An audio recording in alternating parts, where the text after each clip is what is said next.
सुनिए डॉक्टर श्याम सुंदर पाराशर जी की यह अनमोल कथा। आज की इस तृतीय दिवसीय कथा भाग 2 के अंतर्गत भक्तों आप लोग विदुर और मैत्री मुनि के संवाद को सुनेंगे। इसके साथ ही कपिल मुनि का पावन सांख्य रूपी दर्शन का लाभ उठाएंगे, जो कि बहुत ही ज्ञानवाई पुस्तिका के रूप में प्रकाशित किया गया है। तो ध्यान से इसे सुने भक्तों। श्री राधे राधे।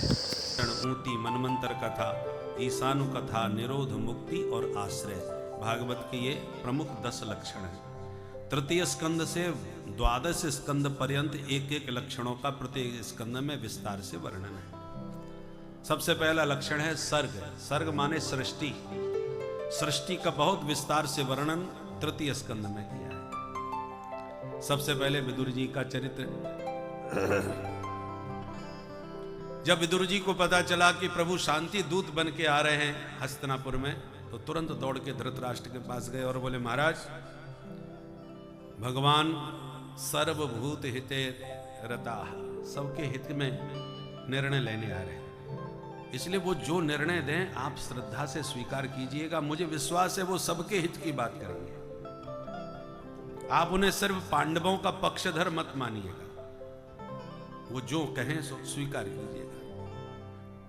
धृतराष्ट्र बोले, विदुर, मैं तो सब मान लूंगा, परंतु दुर्योधन माने तब है, उसको समझाओ। विदुर जी ने कहा, उसे समझाना मेरे बस की बात नहीं महाराज। आप हमारे राजा हैं, आपको सलाह देना, आपसे निवेदन करना हमारा कर्तव्य है, आप उसे समझाइए। पर एक निवेदन मैं अवश्य आपसे करूंगा, पुत्र मोह में पड़ करके कोई ऐसा निर्णय मत लीजिए जो समस्त राष्ट्र के लिए घातक हो। महाराज, शरीर का प्रत्येक अंग व्यक्ति को बहुत प्रिय होता है, पर किसी भी प्रिय से प्रिय अंग में कोई घातक रोग हो जाए तो अनिच्छा पूर्वक भी उस अंग को कटवाना पड़ता है। छिंद्यात् तदंगम यदुदात् मनोहितम शेषम सुखम जीवति यद विवर्जना। कम से कम शेष शरीर तो सुखी रह सके। घातक रोग है, एक अंग में है, तो उसी अंग को कटवा लो। उसी प्रकार मैं जानता हूं दुर्योधन आपका परम प्रिय पुत्र है, परंतु वो साक्षात कली है, कलयुग है, कलह का मूल केंद्र है। महाराज, यदि उसको त्यागना पड़े तो त्याग दीजिए राष्ट्र हित के लिए। और ये बात दुर्योधन ने सुन ली, क्रोधित हो गया और विदुर जी को खूब खरी खोटी सुनाई। कये न मत्रोपजिभाव जिह्वम दास्यासुतम यद बलनैव पुष्टः। किसने बुलाया था इसको यहां परामर्श देने के लिए? दासी पुत्र होकर के हमारे टुकड़ों पर पलने वाला आज हमारे विरुद्ध हमारे पिता को भड़का रहा है। और न जाने कपटी आदि क्या क्या। जिम्हम माने कपट, ये महाकपटी है। और दासी पुत्र कह करके बहुत अपशब्दों से अपमानित किया, पर धृतराष्ट्र मौन रहे, कुछ बोले नहीं। विदुर जी समझ गए कि अब हमारी आवश्यकता यहां नहीं रही। सचिव वैद्य गुरु तीन जो प्रिय बोले भय आस, राज धर्म तन तीन को होए बेगहीनास। अब इसको कोई बचा नहीं सकता राष्ट्र को, इसलिए अब हमारा यहां रहना ही ठीक नहीं।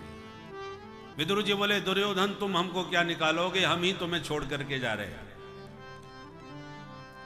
स्वयं धनुर्द्वार निधाय माया गतव्यथो याद उर्मानयान, सनिर्गता कौरव पुण्य लब्धो गजावया तीर्थ पद पदानी। सुखदेव जी कहते हैं, धनुष्मान उतार के तुरंत दरवाजे पर धर दिए विदुर जी ने, अस्त्र शस्त्र सब त्याग दिए और चल दिए। पर सुखदेव जी कहते हैं, ये विदुर जी नहीं जा रहे, तो कौन जा रहे हैं? सनिर्गतः कौरव पुण्य लब्धा। अब तक का कौरवों ने जितना पुण्य कर्म किया था वो सारा पुण्य ही मानो विदुर जी के साथ चला गया। विदुर जी धर्म के अवतार हैं और युधिष्ठिर जी भी धर्म के अवतार हैं। कथा लंबी चौड़ी है। विदुर धर्मराज को अवतार लेना पड़ा शापित होने के कारण। दो रूपों में अवतार लिए और दोनों पक्षों में धर्म है। कौरव पक्ष में विदुर के रूप में, पांडव पक्ष में युधिष्ठिर के रूप में। दोनों में अंतर बहुत है। पांडव पक्ष के धर्मराज युधिष्ठिर जो भी कहते हैं सभी एक स्वर में उसे श्रद्धा पूर्वक स्वीकार करते हैं। कौरव पक्ष में धर्मात्मा विदुर जी जो भी कुछ कहते हैं कोई सुनने वाला नहीं, कोई मानने वाला नहीं। पर बुरे भले जैसे भी अपमानित होकर के रह रहे थे, जब तक विदुर जी रहे तब तक कौरव सुरक्षित भी रहे। अब विदुर जी चले गए, धर्मरूपी विदुर का परित्याग करते ही कौरव पूरी तरह से धर्मनिरपेक्ष हो गए। बोलो राधे राधे। राधे राधे। और धर्मो रक्षति रक्षितः, आप धर्म की रक्षा करेंगे तो रक्षित धर्म ही आपकी रक्षा करेगा। जिस धर्म की आपने रक्षा की है वह रक्षित धर्म आपका संबल बनेगा। इसलिए प्राण संकट में भी हो तब भी धर्मात्मा को धर्म की रक्षा करनी चाहिए। धीरज धर्म मित्र और नारी, आपतकाल परखिए चारी। इन चारों की परीक्षा ही आपतकाल में होती है, तुम कितने धर्मात्मा हो। जैसे लंका में सब राक्षस दुष्ट भरे हुए थे, कम से कम एक तो धर्मात्मा था, विभीषण। जब तक विभीषण रहे लंका भी सुरक्षित रही, और विभीषण का जहां त्याग हुआ, विभीषण के जाते ही सारे निशाचर आयुहीन हो गए।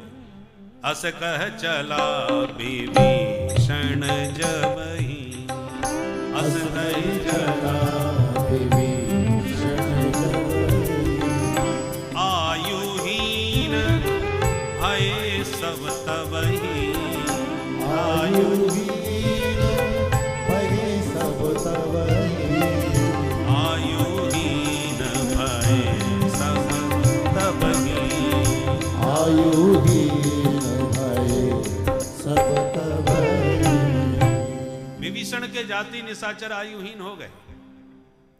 ऐसे विदुर जी के जाति कौरवों का हाल होगा। विदुर जी सीधे तीर्थ यात्रा के लिए निकल गए। अब हमें किसी पक्ष से कोई मतलब नहीं। और तीर्थाटन करते करते अनेक तीर्थों का भ्रमण करते करते अचानक जमुना जी के किनारे जब पहुंचे तो उद्धव जी से भेंट हो गई। उद्धव जी से पूछा, भाई वो महाभारत का क्या हुआ फिर? उद्धव जी सुन के स्तब्ध रह गए। महाभारत कब का हो चुका है? और महाभारत ही संपन्न नहीं हुआ बल्कि यदुवंश भी समाप्त हो गया और गोविंद भी लीला सम्मरण करके अपने परम धाम चले गए। विदुर जी स्तब्ध रह गए। ये सब हो गया, हमको पता ही कुछ नहीं चला। उद्धव तुम कहां जा रहे हो?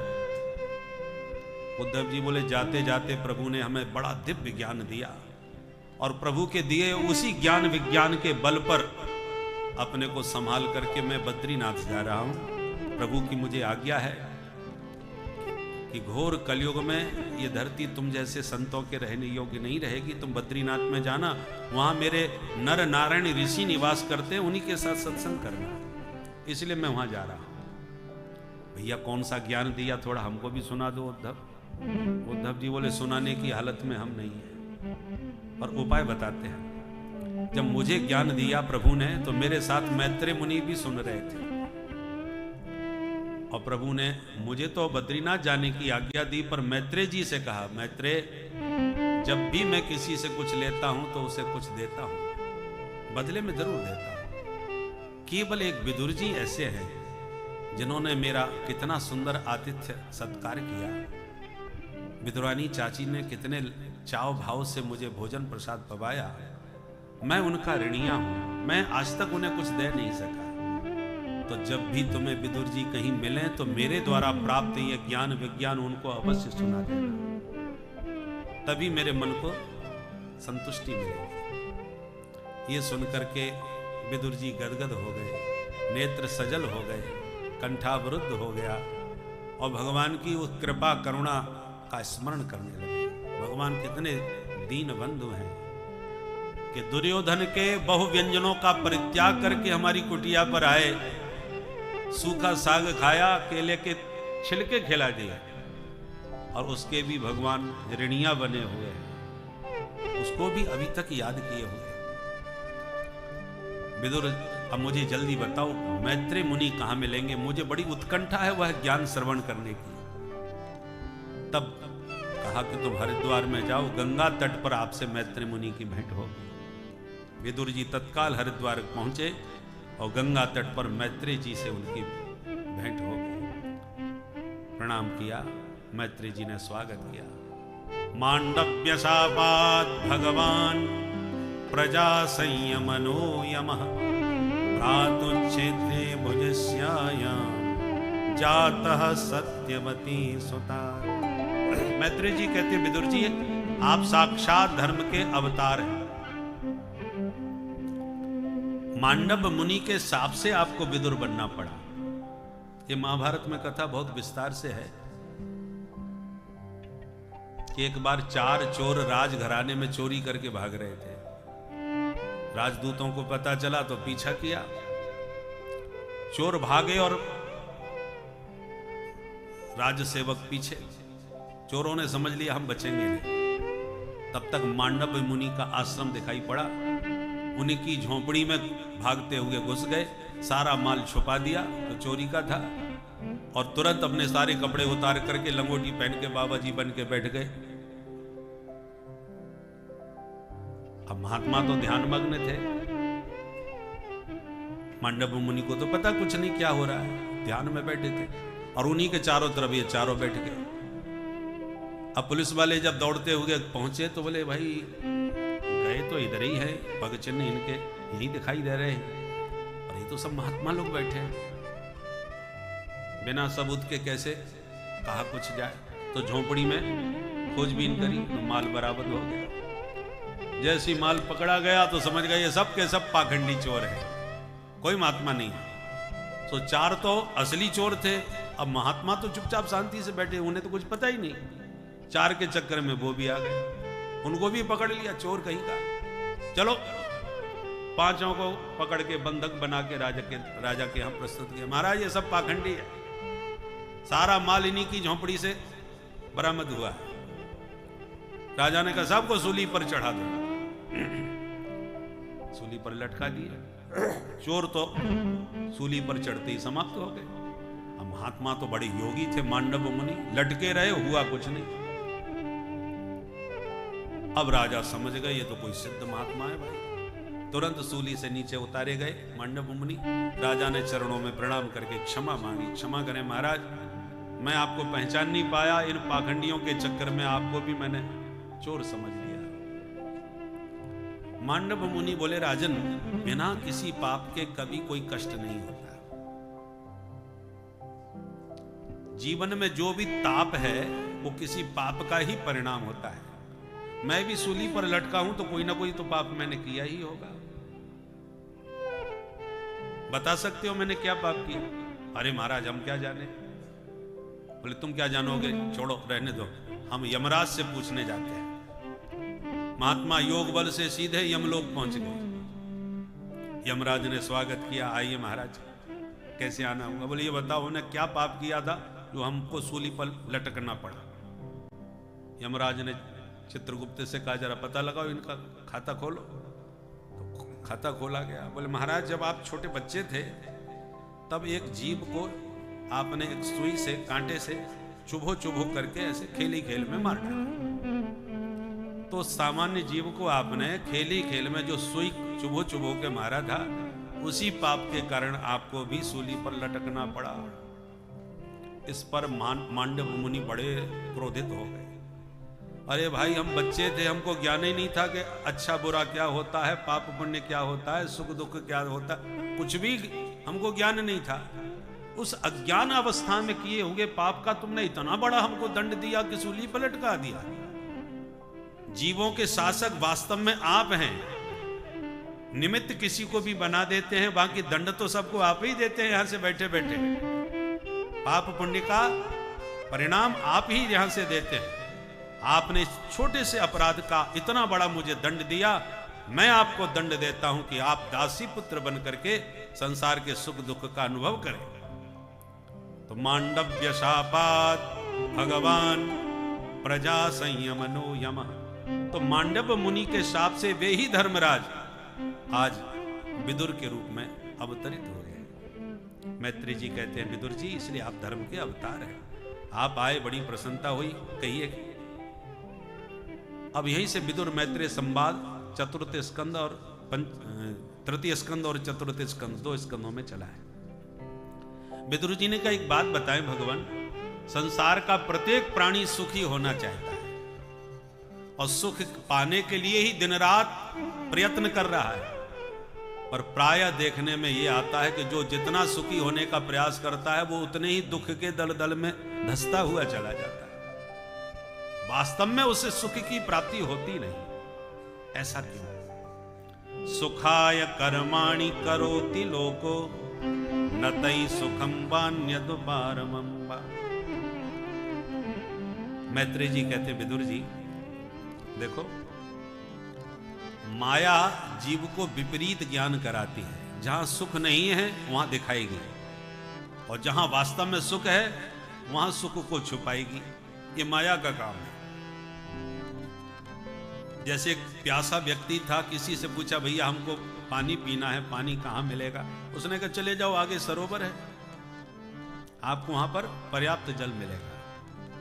तो सरोवर का रास्ता दिखा दिया, व्यक्ति गया, सरोवर तक पहुंच भी गया, पर सरोवर में पानी तो था, विडंबना यह थी कि पानी पर काई छाई हुई थी, और पानी के ऊपर जब काई छा जाती है तो पानी छुप जाता है, दिखाई नहीं पड़ता। प्यासा जब सरोवर तट पर पहुंचा तो उसने समझा पानी सूख गया, देखो पानी तो दिख ही नहीं रहा है, तो सूखा पड़ा है सरोवर, अब किधर जाऊं? पानी तो चाहिए, प्यास लग रही है। सरोवर सूख गया तो अब पानी कहां मिलेगा? तो चारों तरफ दृष्टि घुमाई, धूप पड़ रही थी, दोपहरी का समय था, तो तीक्ष्ण धूप की किरणों के प्रभाव से उसे दूर रेतीली भूमि पर पानी की लहरें उठती नजर आई। इसको कहते हैं मृग तृष्णा का जल, मृग मरीचिका। जैसे सड़क पर आप गाड़ी पर जा रहे हो बीच दोपहरी में, तो आपको दूर से सड़क पर देखने पर लगता है जैसे पानी भरा हो, वस्तुतः पानी की बूंद भी नहीं होती, पर पानी जैसा दिखता है, होता नहीं। उसी प्रकार माया का काम है उल्टा ज्ञान कराना। संसार में खूब आपको सुख नजर आएगा, पर सुख उसी प्रकार से नजर आता है जैसे मरुस्थल में पानी की भ्रांति। इसलिए भगवान ने गीता में संकेत कर दिया, दुखालयम शाश्वतम, ये संसार दुखालय है। आप जहां भी घुसोगे सुख पाने की इच्छा से परिणाम में दुख ही पाओगे। बोलो राधे राधे। यहां जो भी आपको सुख दिखता है डुप्लीकेट है, नकली। जैसे गर्मियों का मौसम था, एक सेठ जी ने अपने बेटे को 100 का नोट पकड़ाया, जरा जल्दी से, बढ़िया आम का मौसम आ गया है, आम लेके आओ बेटा। सामने मार्केट था, चला गया अबोध बच्चा, एक दुकान पर खूब सारे फल देखे तो दिया, बोले हमको आम दे दीजिए, उसने आम दे दिया। पिताजी ले आया, बोले ठीक है ठंडे पानी की बाल्टी में डाल दो, खूब ठंडे हो जाएंगे तब हम पाएंगे। डाल दिया। 2-4 घंटे के बाद जब कहा कि लाओ बेटा आम कहाँ है, पानी की बाल्टी में देखा तो मिट्टी पड़ी है, पानी तो कुछ नहीं, और ये आम एक भी नहीं। बोले पिताजी आम तो मैं इसी में डाल के गया था, तो चल तो सही, कहाँ से लाया था? दुकान दिखाई, बोले इसने दिया। अब सेठ जी दुकानदार पर बड़े नाराज, क्यों रे, तूने हमारे बच्चे को ठग लिया, धोखा दिया, कैसा आम दिया, एक भी खाने के मतलब का नहीं निकला। दुकानदार ने कहा श्रीमान झगड़ा बाद में कीजिए, पहले दुकान का बोर्ड तो पढ़ लीजिए, स्पष्ट लिखा है नकली फलों की दुकान। मेरे यहां सारे फल मिलते हैं, पर मिट्टी के बनाए हुए सब नकली होते हैं, खाने के लिए नहीं, सजाने के लिए लोग ले जाते हैं। आपके बेटे ने कहा आम दीजिए, हमने दे दिए, अब हमको क्या मालूम ये खाने को ले रहा है कि सजाने को। तो भूल तो आपकी हुई है कि आपने बोर्ड नहीं पढ़ा और उन आम को खाने के प्रयोग में लेना चाहा। उसी प्रकार संसार दुखालय है, व्यक्ति धोखा न खा जाए, इसलिए गीता में भगवान ने साइन बोर्ड लगा दिया, दुखालयम शाश्वतम। अब आलय का मतलब होता है घर, जैसे विद्यालय, भोजनालय, औषधालय, पुस्तकालय, सबके अलग अलग आलय हैं।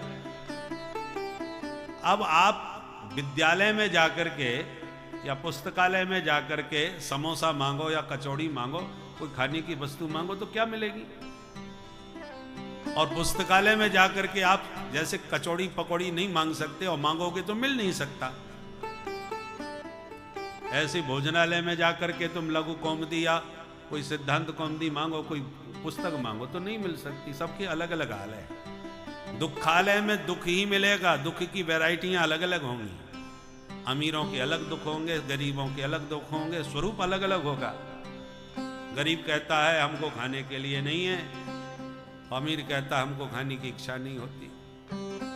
समस्या अलग अलग हो सकती है, पर दुख रूप संसार में कहीं ना कहीं कोई तन दुखी, कोई मन दुखी, कोई धन बिन रहत उदास, थोड़े थोड़े सब दुखी और सुखी राम के दास।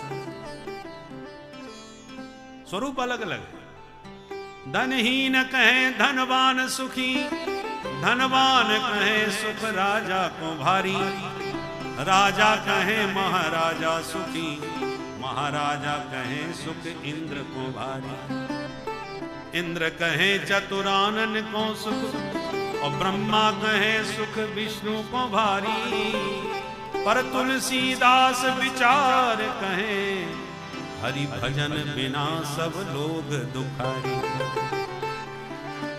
तो दुखालय में है सब दुखी, नानक दुखिया सब संसार, नानक जी भी कहते हैं।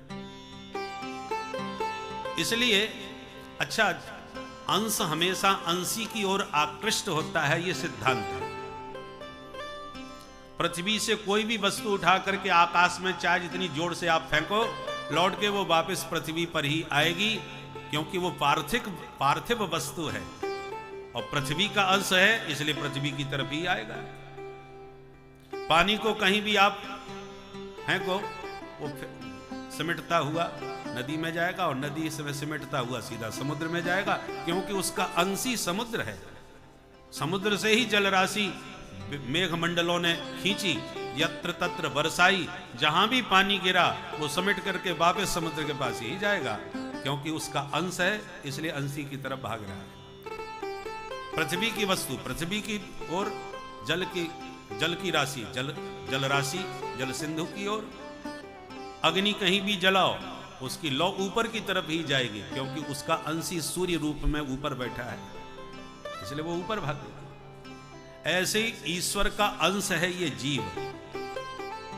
ईश्वर अंश जीव अविनाशी। तो ईश्वर क्या है? चेतन अमल सहज सुख राशि। वो परम चैतन्य है, आनंद सिंधु है।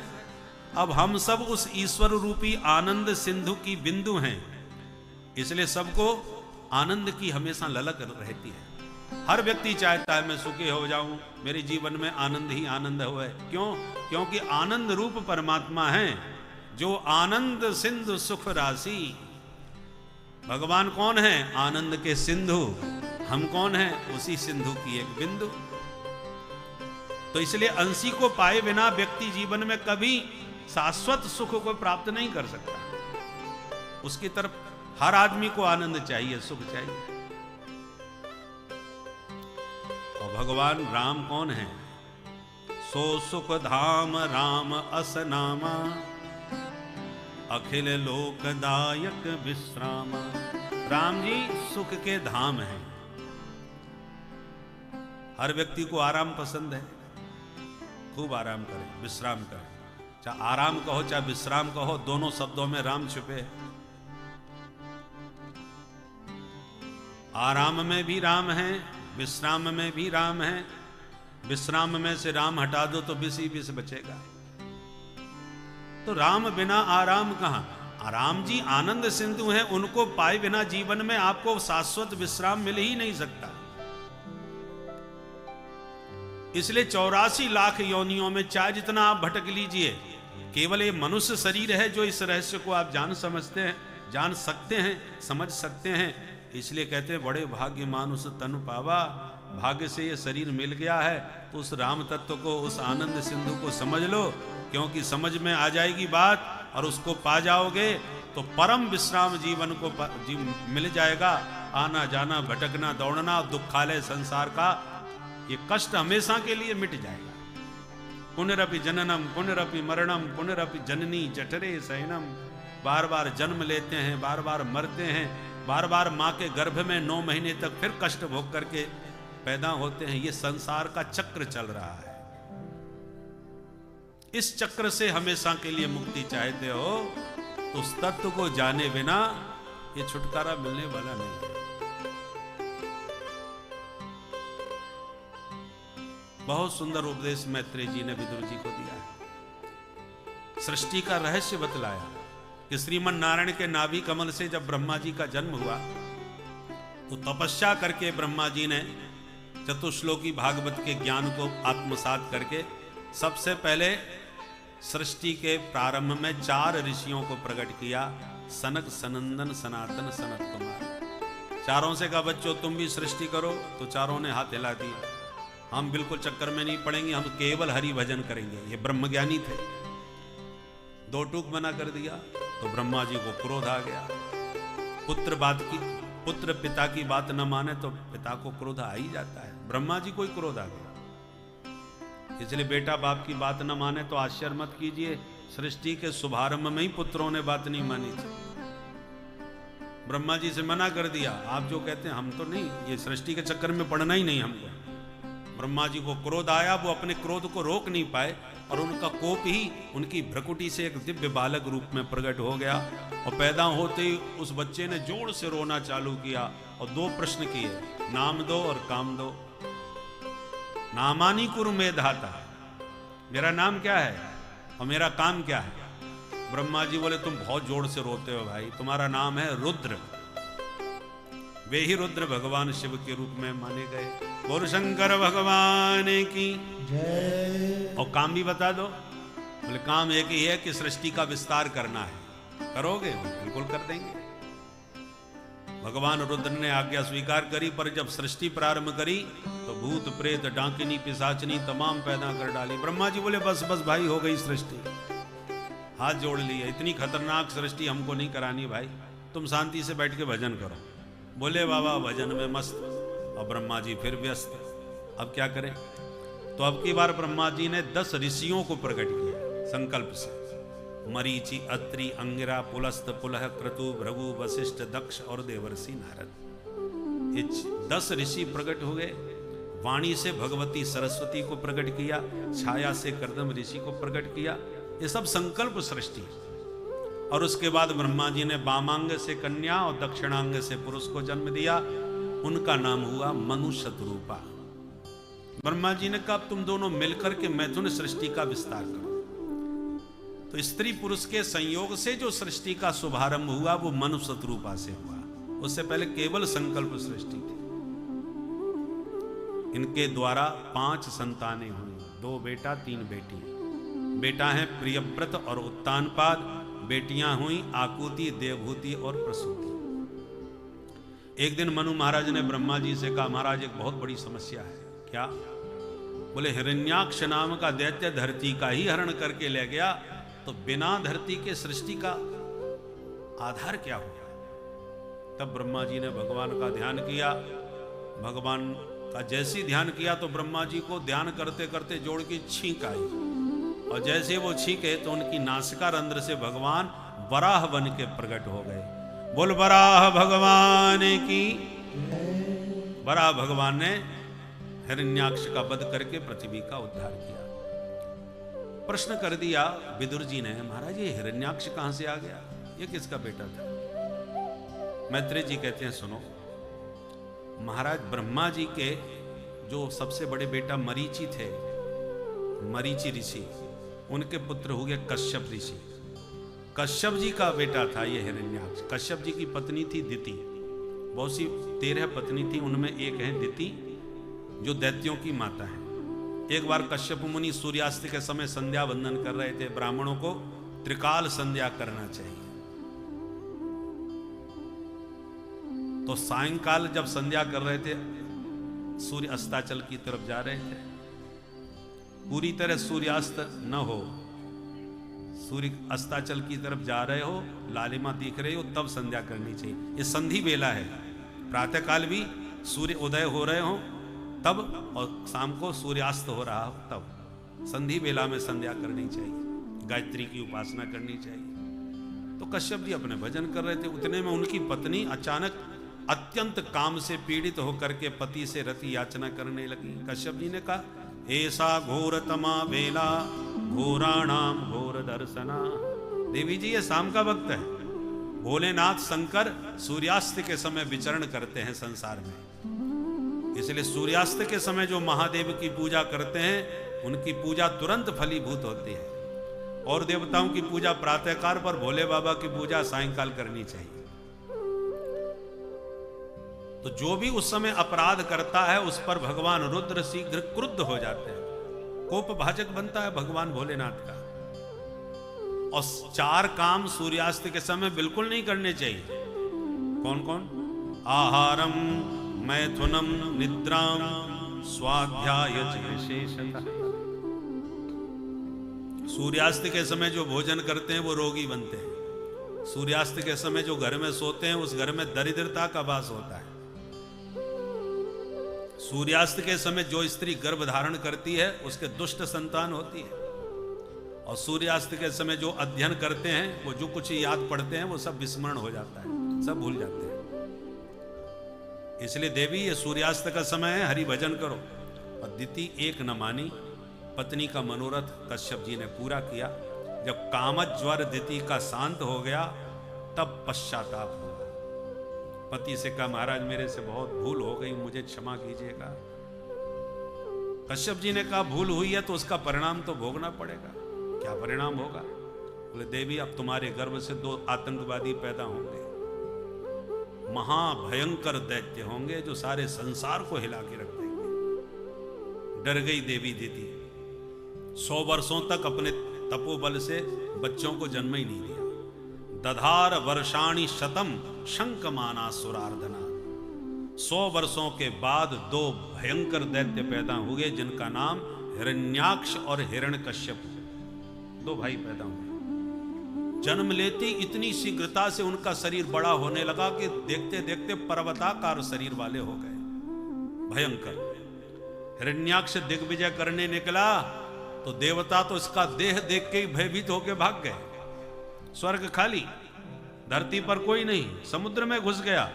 जल के देवता वरुण भी हाथ जोड़ के खड़े हो गए। त्रैलोक्य में कोई नहीं मिला, तब इसने धरती का हरण किया, और तब भगवान ने वराह अवतार लेकर के इसका वध करते हुए पृथ्वी का उद्धार किया।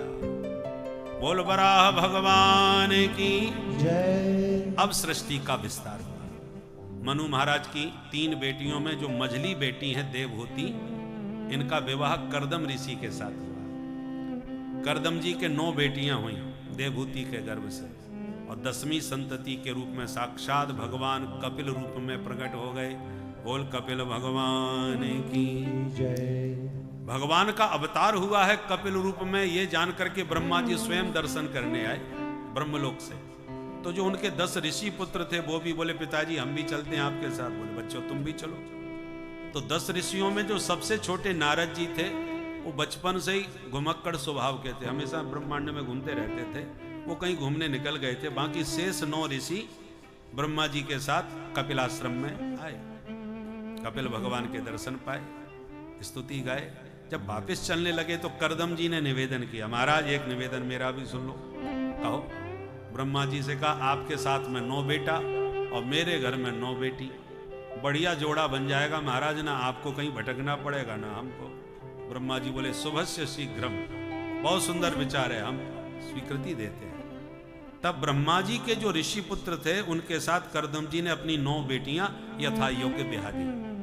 सबसे बड़ी बेटी थी कला देवी, जिनका विवाह मरीचि मुनि से हुआ। दूसरी बेटी थी अनसुईया, जिनका विवाह अत्रि मुनि से हुआ। तीसरी अरुंधति, जिनका विवाह वशिष्ठ जी से हुआ। चौथी ख्याति, जिनका विवाह भृगु ऋषि से हुआ। शांति का विवाह अथर्वण जी से, क्रिया का विवाह क्रतु ऋषि से, हविर्भू का विवाह पुलस्त ऋषि से। ऐसे सब बेटियों का विवाह करके विदा कर दिया।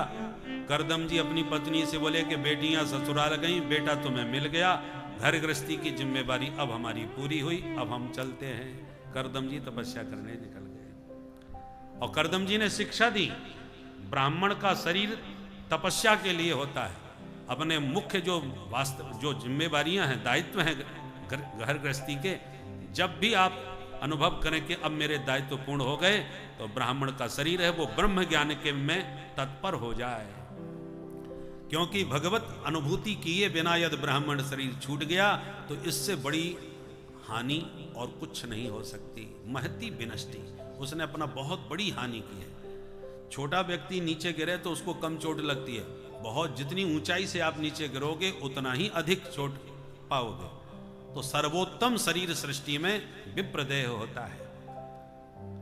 मनुष्य शरीर की बड़ी महिमा, बड़े भाग्य मानुष तन पावा। मनुष्य शरीर ही बड़ा दुर्लभ है, और मनुष्य शरीर में भी द्विजश्रेष्ठ विप्रदेह मिला है। तो आप सर्वोच्च शिखर पर बैठे हैं, और उच्च शिखर पर बैठ करके भी आपने ब्रह्म ज्ञान प्राप्त नहीं कर पाया, तो आपने बहुत बड़ी हानि की है। क्योंकि आपके लिए वो बहुत सहज था। भाई 5 हाथ नीचे पानी हो फिर भी आप प्यासे मरें, तो ये आपका दुर्भाग्य है। थोड़ा तो खोदना पड़ेगा। भाई 500 हाथ नीचे होता, 1000 हाथ नीचे होता, तब तो आप कह सकते थे इतना पुरुषार्थ करने की हम में सामर्थ्य नहीं है।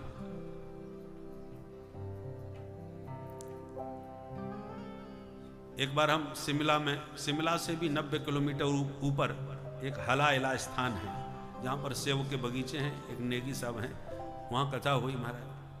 तो वहाँ के लोगों ने पालकी में बैठा के शोभा यात्रा निकाली। बोले एक तालाब है वहाँ, आपको लेके चलेंगे पालकी में, वहाँ से जल यात्रा होगी। तो हमारा बहुत ऊंचा पहाड़ पर वो पालकी से ले गए। हमको तो नीचे कुछ नजर ही नहीं आया आकाश के अलावा।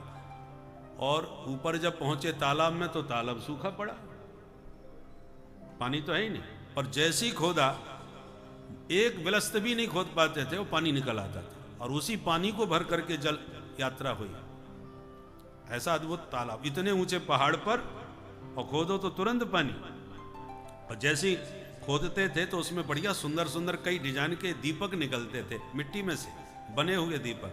तो वहाँ के लोग कहते थे कि हमारे यहाँ पर पांडवों ने दीपावली मनाई थी, तो वो दीपक आज भी यहाँ प्राप्त होते हैं। तो कहने का मतलब यह है कि इतना पानी दिख नहीं रहा, थोड़ा सा प्रयास करके खोदो तो तुरंत पानी है। अब इतना सहज जल उपलब्ध होने पर भी आप प्रयास न करें, पुरुषार्थ न करें, पानी न पिएं और प्यासे ही मरें, तो इससे बड़ा दुर्भाग्य क्या होगा। तो ब्राह्मण का शरीर सर्वोत्कृष्ट है, उसे थोड़ी, क्योंकि बिना पूर्व का पुण्य बल न होता तो आपको यह शरीर प्राप्त न होता।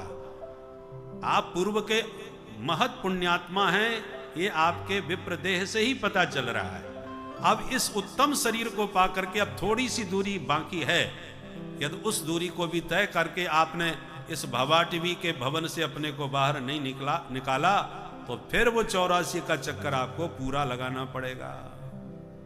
इसलिए साधन धाम मोक्ष कर द्वारा, पाए न जहि परलोक सम्हारा। सो परत्र दुख पावई, सिर धुन धुन पछताएं, काल ही कर्म ही ईश्वर ही मिथ्या दोष लगाए। बाद में दूसरों को हम दोष देते हैं। तो ऐसे मैत्री जी ने बहुत ही सुंदर यह जो कथा सुनाई है, इस कथा को सुनकर आप अपने मन को ईश्वर में लगाएं भक्तों। और आगे आप लोगों को जो सांख्य दर्शन सुनाया जा रहा है, इससे आपके बहुत से अज्ञानता रूपी अंधकार का नाश होगा और आपके मस्तिष्क में प्रकाश का प्रभाव उत्पन्न होगा। तो इन बहुत ही सावधानी पूर्वक हम आपसे कहेंगे कि इस कथा को सुने भक्तों। श्री राधे राधे। असत इंद्रिय तर्षणा, येन संभाव्य मानेन, प्रपन्नांधं तम प्रभो, प्रपन्नांधं तम प्रभो। हे प्रभु, मैंने अपने जीवन में सारे सुख पा लिए। सम्राट मनु महाराज की बेटी बनी, मायके में ठाठ से रही, महलों में रही। करदम जी की पत्नी बनी, कामक विमान में मैंने सारे सुख भोग किए। कामक विमान बनाया था करदम जी ने। कामक का मतलब कामनात गमती, जो कामना के अनुसार ही गमन करे। डीजल पेट्रोल कुछ नहीं लगता, संकल्प करो, आपके संकल्प की शक्ति से ही उड़ के वहीं पहुंच जाएगा। ऐसा स्वेच्छाचारी विमान, इच्छानुसार चलने वाला। माता देवहूति कहती है, पुत्र मैंने सब कुछ पा लिया, फिर भी मेरा विषयों से वैराग्य क्यों नहीं हो रहा? अभी भी मुझे तृप्ति का, पूर्णता का आनंद अनुभव नहीं हो रहा, लगता है अभी भी कोई कमी है। तो मैं जानना चाहती हूं क्या प्राप्तव्य शेष रह गया है जिसको पा करके मैं पूर्ण आनंद में परिपूर्ण हो जाऊं? बेटा तुम बड़े ज्ञानी हो, इसलिए अपने ज्ञान की कुठार उठाओ और अज्ञान के वृक्ष को जड़ से काट के मिटाओ। मेरे को जीवन का वास्तविक मार्ग दिखाओ, मैं तुम्हारी शरण में हूं। मां स्वयं अपने पुत्र कपिल भगवान की शरणागति ग्रहण करती हुई कहती है, तम त्वागताहं शरणं शरण्यं, शरणं शरण्यं, स्वभृत्य संसार तरो कुठार, स्वभृत्य संसार तरो कुठार, जिज्ञासयाहं प्रकृते पुरुषस्य, जिज्ञासयाहं प्रकृते पुरुषस्य, नमामि सद्धर्मविदां वरिष्ठं, नमामि सद्धर्मविदां वरिष्ठं, तं त्वागताहं शरणं शरण्यं, तं त्वागताहं शरणं शरण्यं, शरणं शरण्यं। शरणं शरण्यं। जब माँ ने प्रार्थना करी तब कभी भगवान कहते हैं, माँ ध्यान से सुनो, आज मैं आपको निश्रेयस का मार्ग बतलाता हूँ, अध्यात्म योग का रहस्य बतलाता हूँ। और यहाँ पर भगवान कपिल ने सांख्य योग का उपदेश दिया है 8 अध्यायों में। इसको कपिल अष्टाध्यायी कहा जाता है। कपिल भगवान कहते हैं, माँ हमारे बंधन और मुक्ति का मूल कारण हमारा मन है। मन जब विषयों का चिंतन करने लगता है तो ये संसार में बांध देता है, और यही मन जब भगवान के चरणों का रसिक भृंग बन जाता है तो यही मन मुक्ति का साधन बन जाता है। मोड़ने का अंतर है, संसार की तरफ मोड़ दोगे तो बंधन में डालेगा, भगवान की ओर से जोड़ दोगे तो मुक्ति का साधन बन जाएगा। चाबी तो एक ही होती है, ताले में डालो, इधर मोड़ दी तो ताला बंद, उधर मोड़ दी तो ताला खुल गया। जो चाबी ताला बंद करती है वही चाबी ताला खोलती भी तो है। तो जो मन आपको संसार में बांध रहा है, यही मन आपको बंधन से भी मुक्ति दिलाएगा। गुणेषु सक्तम बंधाय रतम बा पुंसी मुक्ताय। मोड़ने जोड़ने का अंतर है। तो बेटा ये मन भगवान से जुड़ता ही नहीं, जोड़े कैसे? जब भी भगवान के चरणों का ध्यान करो, भजन करो, तभी ये मन दुनिया की तरफ भागने लगता है। जो कभी ना सोचते हो वो उसी समय ध्यान आता है। तो कैसे जोड़ा जाए? कपिल भगवान कहते हैं, देखो मां, विषयों का जन्म जन्मांतर से मन को अभ्यास बना हुआ है, और मन में न जाने कितने जन्मों के संस्कार वासना रूप में छुपे हुए हैं। भगवान का भजन किया नहीं, अभ्यास है नहीं, संस्कार है नहीं, तो जो भरा है वही निकलेगा। इसलिए परेशान मत होइए। मन भागता है, भागने दीजिए। जैसे उड़ जहाज को पक्षी पुनः जहाज पर आवे, मेरो मन अनंत कहां सुख पावे। मन को कहीं सुख मिल ही नहीं सकता, उड़ने दो जहां उड़ना है, पर उसके साथ तुम मत उड़ो। उसकी उड़ान को तुम देखो साक्षी बन के, ये किधर जा रहा है, उस पर दृष्टि रखो। जहां उड़ा वापस लेके फिर वापस वहीं लाओ, वहीं लगाओ। अभ्यास करना पड़ेगा। परेशानी तो होती है, उलझन होती है, पर घबराना नहीं चाहिए। आप अपने घर को 1 साल के लिए भी लॉक करके चले जाओ विदेश, और 1-2 साल के बाद यदि आओगे तो कितना भी आप साफ करके जाना, धूल मिट्टी आपको मिलेगी, जाल मिलेंगे, धूल भी मिलेगी, जबकि चारों तरफ से आप बिल्कुल साफ करके पैक करके गए थे। फिर भी अब घर में धूल है तो सफाई तो करनी पड़ेगी। अब जाओ आप झाड़ोगे, झाड़ू मारोगे तो धूल उड़ेगी, उड़ेगी तो आंख कान में जाएगी, छींक भी आएगी, परेशानी भी होगी। परंतु कितनी भी छींक आवे, कितनी भी परेशानी होवे, तब भी आप मुंह बंद करके झाड़ू तो मारते हो। धूल उड़ रही है माने जा रही है, जो लगी थी घर में वो उड़ के अब बाहर जा रही है। परंतु आज जितनी धूल उड़ी आने के बाद वो कल उतनी नहीं उड़ेगी, क्योंकि जो जमी थी वो बहुत कुछ उड़ गई। लगातार आप जब इसी प्रकार झाड़ू मारते रहोगे तो धीरे धीरे धूल मिट्टी एकदम साफ हो जाएगी और धीरे धीरे वो मकान जैसा था वैसा ही चमकने लग जाएगा। पर उसमें निरंतरता होनी चाहिए, निरंतर उसको झाड़ू मारनी पड़ेगी। बहुत दिनों के, जितने दिनों बाद आप झाड़ू मारोगे उतनी धूल ज्यादा उड़ेगी। उसी प्रकार विषयों का चिंतन तो अहरनिश हो रहा है हमेशा, तो चित्त पर तो विषयों की धूल चढ़ी हुई है। आओ आप साल 2 साल में जब कभी बरसों बाद आपने माला पहली बार पकड़ी या भगवान का ध्यान किया तो झाड़ू लगी। अब बरसों बाद जन्म जन्मांतर बीत गए तब आप झाड़ू मार रहे हो, तो तब जो मोटी परत धूल की पड़ी है वो तो उड़ेगी। भजन से जो रजोगुण है तमोगुण है ये धूल की तरह, रज नाम धूल का भी है, रज नाम रजोगुण का भी है। चित्त में जो रजोगुण तमोगुण भरा है वो उड़ेगा, और जो वासनाएं जमी हुई हैं वो भी उड़ेंगी। जो व्यर्थ के चिंतन चित्त में भरे हुए हैं वो भी सब उड़ेंगे, उनको उड़ने दीजिए। बहुत से लोग कहते हैं भजन में मन ही नहीं लगता, तो भजन करने से फायदा क्या? अरे एकदम भजन में मन नहीं लगेगा भाई, भजन की छोड़ो, किसी भी काम में एकदम भजन मन नहीं लगता। संगीत सीखने जाओ, सारे गम सिखाया जाएगा, सारे गम पधनी। अब आप समझो सरगम आपके पल्ले नहीं पड़ेगी, परंतु आप निरंतर यदि अभ्यास स्वर का करने लगेंगे, स्वर साधने लगेंगे, तो धीरे धीरे स्वर की समझ होने लगेगी, स्वर का ज्ञान होने लगेगा। और जो जो स्वर का ज्ञान आपको होने लगेगा तब आपको स्वरों में आलाप भरने में अपूर्व आनंद की अनुभूति होगी। प्रारंभ में कुछ समझ में नहीं आता। संगीत में, जिनका संगीत में गति न हो वो शास्त्रीय संगीत सुनने चला जाए, उसको कुछ पल्ले नहीं पड़ेगा।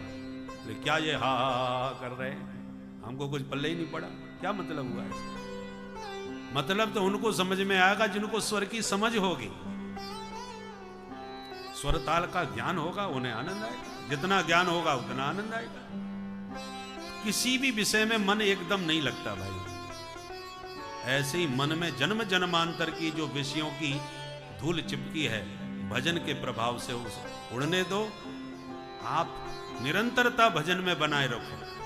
जब ज्यों ज्यों निरंतरता बनती जाएगी तब भजन में स्वाद आने लगेगा, नाम रस आपको समझ में आने लगेगा।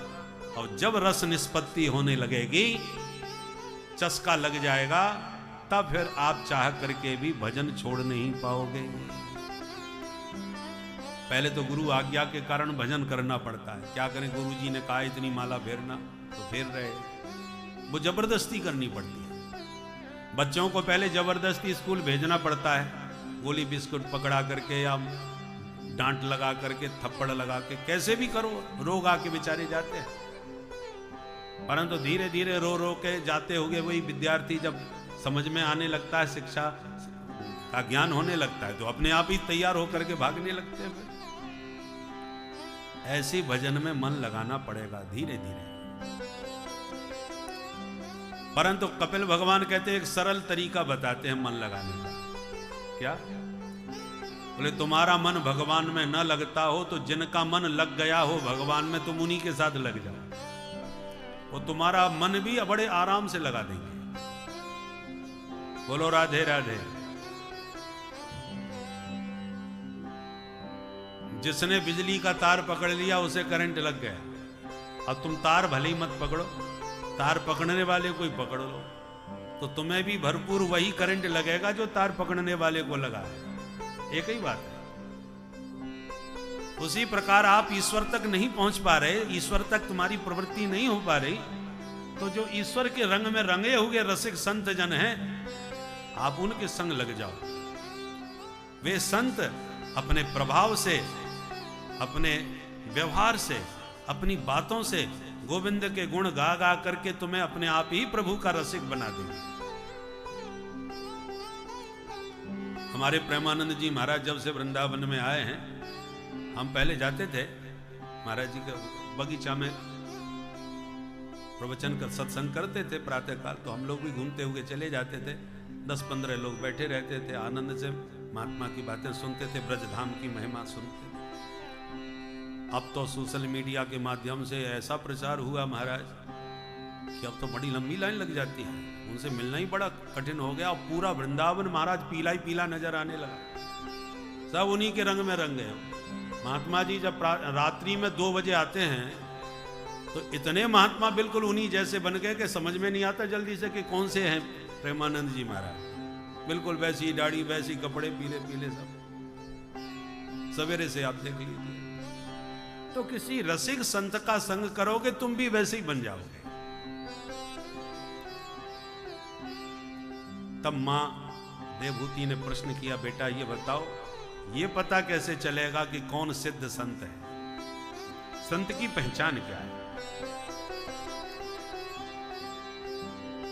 बोलो राधे राधे।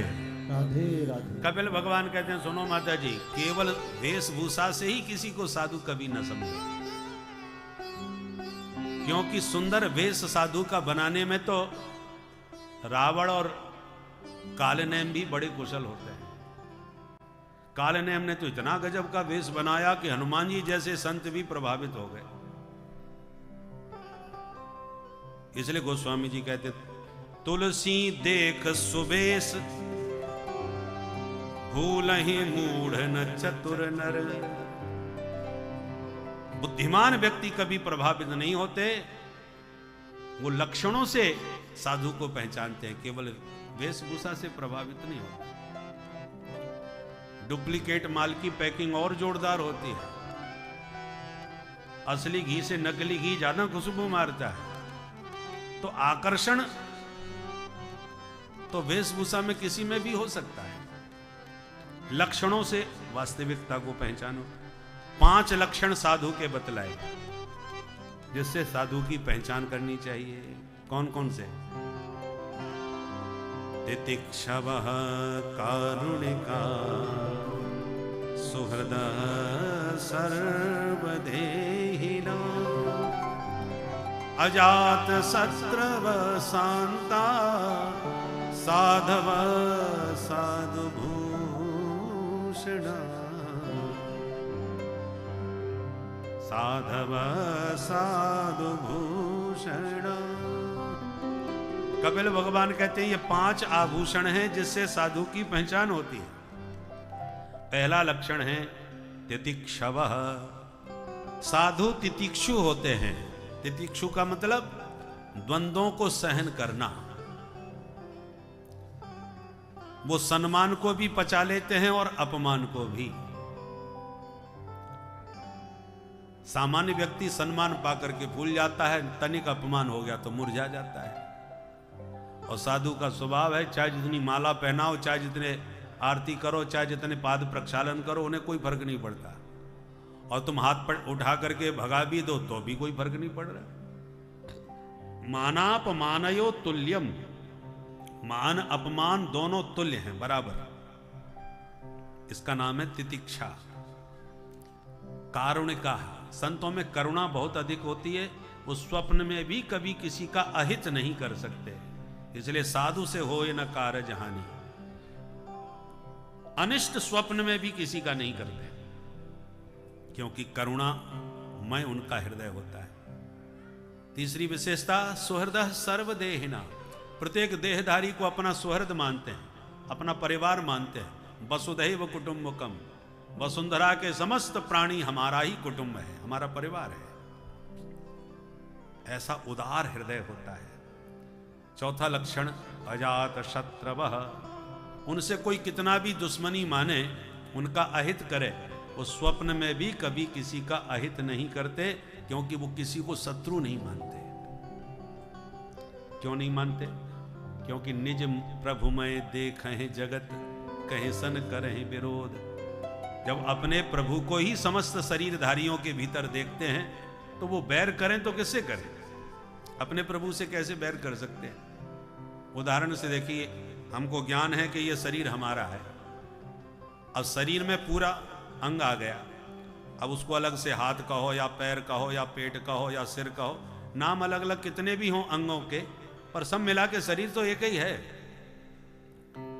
कल्पना कीजिए तो शरीर के अंग आपस में लड़ मरे तो आप किसके पक्ष में जाओगे, किसको विरोधी मानोगे? सभी तुम्हारे हैं। पैर में चोट लगी तो तुमको दर्द, पीठ में चोट लगी या हाथ में लगी, सिर में लगी, तब भी आपको ही दर्द है। सारे अंग तुम्हारे हैं। कई बार ऐसा होता है भोजन करते समय दांतों से ही जीभ कट जाती है। हम मुंह पकड़ के बैठ गए, क्या हुआ? बोले साहब जीभ कट गई। किसने काटी? दांतों ने काटी। अब अगला व्यक्ति यदि आपको दांतों के विरुद्ध भड़काने की कोशिश करे कि तुम्हारे दांत बड़े दुष्ट हैं, देखो बेचारी इकलौती प्यारी सी कोमल सी सुकुमारी सी जिह्वा, और ये पापी लोग 32 उसको चारों तरफ से घेर के खड़े हैं। जहां मौका मिला नहीं कि उस अबला पर हमला किया नहीं। आप बोले भाई साहब आप बिल्कुल ठीक कह रहे हैं, 4 बार पहले भी कट चुकी थी। अच्छा, उस बिचारी पर इतने दिनों से यह दुष्ट अत्याचार कर रहे हैं और तुम सहन कर रहे हो? उखाड़ के फेंक दो इन दांतों को। कितना भी जोशीला भाषण दिया जाए तो क्या आपको दांतों पर क्रोध आ जाएगा? अरे 50 बार भी जीभ कट गई हो दांतों से, तब भी आज तक किसी ने एक दांत भी नहीं तोड़ा होगा। क्योंकि सबको इतना विवेक है कि जीभ कटने का दर्द तो भोग ही रहे हैं, दांत तोड़ेंगे तब भी दर्द अपने को ही होना है। दांत कोई पराई थोड़ी है भाई, वो भी तो अपने ही है। जिह्वाम क्वचित संदसति त्वदद्भि तद वेदनायाम कतमाय कुप्येत यदंग मंगे न निहन्यते क्वचित क्रुद्धेत कस्मई पुरुषस्वदेह। तो जैसे जिह्वा के द्वारा, दांतों के द्वारा जिह्वा को पीड़ा पहुंचाने पर आप दांतों को नहीं तोड़ सकते, यह विवेक आपके पास है। बस ये विवेक हमको सिर्फ इस शरीर तक सीमित है। पैर भी हमारे, दांत भी हमारे, जिह्वा भी हमारे। तो जो शरीर में हमको ज्ञान है, यही संपूर्ण ज्ञान संसार में संतों को हो जाता है कि सारा ब्रह्मांड परमात्मा का ही शरीर है। नाम रूप अलग अलग हैं, काम अलग अलग हैं, स्वभाव प्रकृति अलग अलग हैं, पर हैं सब मेरे प्रभु के ही हैं। सिया राममय सब जग जानी, सारा जगत उन्हें राममय नजर आते हैं। इसलिए वो स्वप्न में भी कभी किसका अहित करना तो दूर, सोच भी नहीं सकते। वो साधु होते हैं, हर परिस्थिति में हमेशा शांत चित्त रहते हैं। इन लक्षणों के द्वारा साधु को पहचानना चाहिए। और ऐसा सिद्ध संत तुम्हें प्राप्त हो गया तो फिर भगवंत की प्राप्ति में देर नहीं लगेगी। संत की प्राप्ति में ही कठिनाई है। सिद्ध संत का अनुग्रह प्राप्त हो गया तो भगवान तो बड़े सहज सुलभ हो जाते हैं, क्योंकि युक्ति से मुक्ति मिलती है। संतों के पास युक्ति होती है, वो उनका अनुभव होता है। उस अनुभव के आधार पर जब वो कृपा करते हैं तो वो युक्ति बता देते हैं, बस उसी युक्ति से सब भवजाल से मुक्ति मिल जाती है। इस प्रकार कपिल भगवान ने बहुत सुंदर उपदेश दिया। अष्टांग योग का वर्णन किया। यम, नियम, आसन, प्राणायाम, प्रत्याहार, धारणा, ध्यान, समाधि, ये योग के 8 अंग हैं। जीव माँ के गर्भ में जब आता है तो किस प्रकार से सनई सनई बड़ा होता है, 9 महीने तक उसका किस प्रकार से विकास होता है। भगवान कपिल ने माता देवहूति का देवहूति माँ को विस्तार से इसका वर्णन किया है। माँ के गर्भ में जीव जब पूरी तरह स्वस्थ पुष्ट हो जाता है तो भगवान को याद करता है कि प्रभु मुझे इस नरक से बाहर निकालो। मैं सौगंध खाता हूँ मुट्ठी बांध करके कि अब मैं ऐसा कोई काम नहीं करूँगा जो इस गर्भ के गर्त में मुझे दोबारा आना पड़े, क्योंकि गर्भवास समम दुखम न भूतो न भविष्यति। गर्भ में जीव को बड़ा कष्ट उठाना पड़ता है। तो मुट्ठी बांध के प्रतिज्ञा करता है तो भगवान कृपा करते हैं, प्रसूति वायु के वेग से इसको बाहर कर देते हैं। बाहर जब बच्चा जन्म लेता है तो मुट्ठी बांध के ही आता है और फिर क्वाहम क्वाहम करके रोता है, माने मैं कहाँ आ गया, जिनसे मेरी बात हो रही थी वो कहाँ गए। जीव गर्भ में जब होता है 100 जन्मों की भगवान पूरी पिक्चर दिखा देते हैं। कपिल भगवान कहते हैं तत्र लब्ध स्मृतिर देवा जन्म कर्म शतोद्भवम। 100 जन्मों की याद दिलाते हैं भगवान, तुमने क्या क्या कर्म किए जिसके कारण तुम्हें आज यहां आना पड़ा। तब मुट्ठी बांध के कहता अब कुछ नहीं करूंगा। किसी किसी को पर बाहर जन्म लेते ही माया सब भुला देती है। नहीं तो पिछले जन्मों की याद हो गए तो ये मित्रता शत्रुता न जाने कब तक चलती रहेगी। तो माया सब भुला देती है। किसी किसी को एक हाथ जन्म का याद रहता है, स्मृति बनी रहती है। योगियों को बहुत योग बल से कई जन्मों की याद रहती है, पर प्राय लोग भूल जाते हैं। भगवान कपिल ने इस प्रकार बहुत सुंदर उपदेश दिया। देवहूति माँ ने कहा पुत्र कपिल तेरे सारे उपदेश का सार हमने तो एक ही निकाला है कि जिसकी वाणी पर प्रभु का नाम प्रतिष्ठित हो जाए वो चांडाल भी होगा तो भी हरि नाम के बल पर अपना कल्याण अपने कुटुंब सहित कर सकता है। और कोई द्विजश्रेष्ठ परम तपस्वी ब्राह्मण ही क्यों न हो, पर भगवत पादारविंद से विमुख हो गया तो आत्मोद्धार करने में भी अक्षम है। अन्य किसी का तो क्या उद्धार कर सकेगा। और यूं कह के देवहूति माँ प्रेम में डूब गई, शरीर सरिता में परिणत हो गया।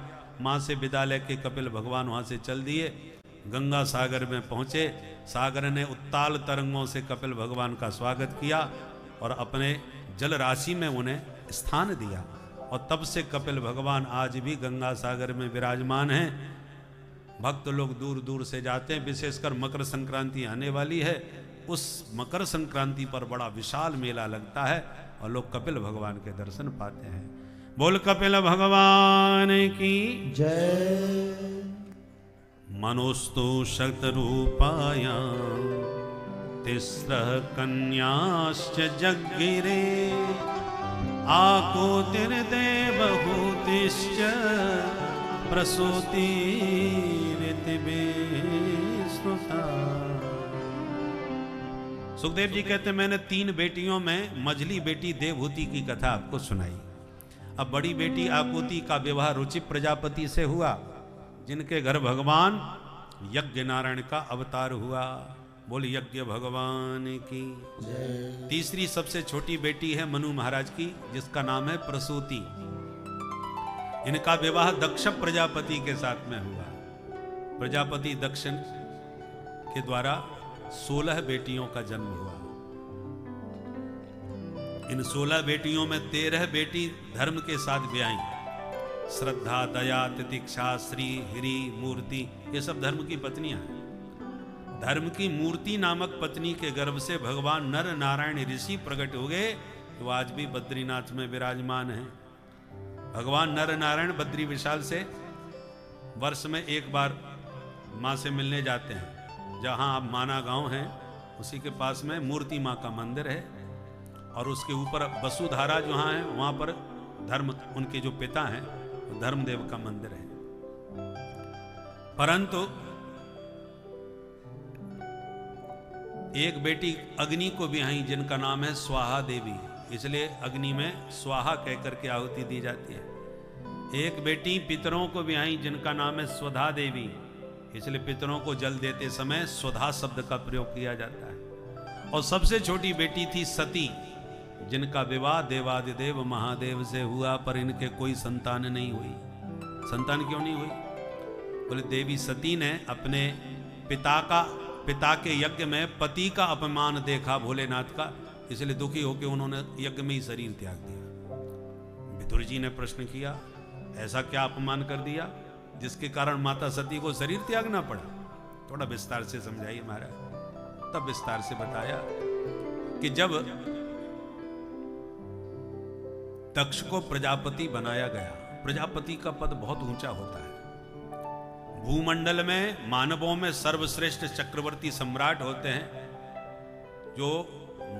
जिनको सर्वोच्च मानवता का सुख प्राप्त होता है। मानव शरीर में जितना अधिक से अधिक सुख पाया जा सकता है वो सम्राट के पास होता है।